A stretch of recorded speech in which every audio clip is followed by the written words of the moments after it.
ልበት ጊዜ የልብ ቁስን በሚገጥምህ ጊዜ ራስን እዛ ሁኔታ ላይ የምታቆየው ከሆነ ከሰዎች በላይ እርምጃን የምታደናቅፈው አንተ ነው። ብዙ ጊዜ እርምጃችን ተደነቃቅፎ የቀረው በሰዎች አሉታዊ ጣልቃ ገብነት አይደለም።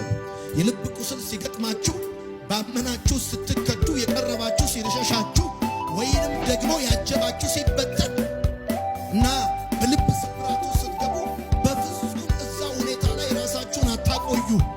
እዛ ሁኔታ ላይ ራሳችሁን የምታቆዩ ከሆነ እዛ ሁኔታ ላይ ራሳችሁን የምታቆሙ ከሆነ ከሰዎች በላይ ከከፉባችሁ በላይ ከጨከኑባችሁ በላይ ከከዷችሁ በላይ መጠቀሚያ ካደረጓችሁ በላይ የነገውን የህይወት መንገዳችሁን የምታደናቅፉት እናንተ ራሳችሁ ናችሁ።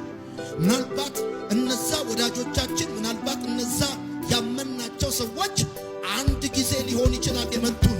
እኛ ግን እዛ በተመታንበት ቦታ የምንቆይ ከሆነ በተደጋጋሚ ጊዜ ራሳችንን በራሳችን መንገዳችንን ለማደነቃቀፍ ፈልገን መርጠን አሳልፈን ሰጥተናል ማለት ነው። ስለዚህ እንድታውቁ ፈልገው ጉዳይ እንደዚህ ነው።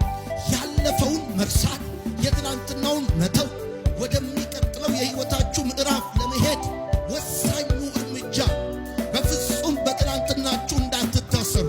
አይደለም በጉዳታችሁ፣ አይደለም በስብራታችሁ፣ በስኬታችሁ ትናንት ላይ በነበራችሁ ድል፣ ትናንት ላይ በነበራችሁ በረከት እንኳን በፍጹም እንዳትታሰሩ ዛሬ እነግራችኋለሁ። ለዚህ ነው በጣም ብዙ ሰዎች ሲመቱና ሲቆስሉ ያልጠበቁት ነገር ሲገጥማቸው እዛ አካባቢ ድንኳን ተክለው ማልቀስ፣ ማስለቀስ፣ መላቀስ፣ ሰዎች መሰብሰብ፣ ስለዛ ነገር ማውራት ደስ ይላቸዋል።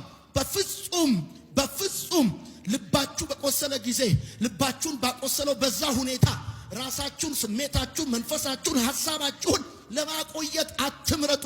ከዛ ቦታ ዞር ማለት፣ ከዛ ቦታ ፈቀቅ ማለት፣ ያንን ትቶ ለአዲስ የህይወት ምዕራፍ መዘጋጀት የተባረከና የድል አድራጊ ህይወት ዋነኛ መገለጫ ነው። ልታጣው የማይገባህን ነገር አጥተው ሊሆን ይችላል። ልታጣው የማይገባህን ልታጣው የማትፈልገውን ነገር አጥተው ሊሆን ይችላል። በዚህ ጊዜ ህይወት እንደዚህ አይነት አጋጣሚ እንዳላትና አምላክ ደግሞ የበለጠ ትሩፋት ያለው ነገር እያዘጋጀልን እንደሆነ ማሰብ ይኖርብሃል። ልክ ልታጣው የማይገባህን ነገር ስታጣ፣ ልክ ያልጠበቅከው ነገር በህይወት ሲሆን ወዲያው ማሰብ ያለብህ ነገር ምንድን ነው? እንደዚህ አይነት አጋጣሚ በህይወት ውስጥ ሊኖር እንደሚችል እንዳለ፣ ከዛ ሲቀጥል ደግሞ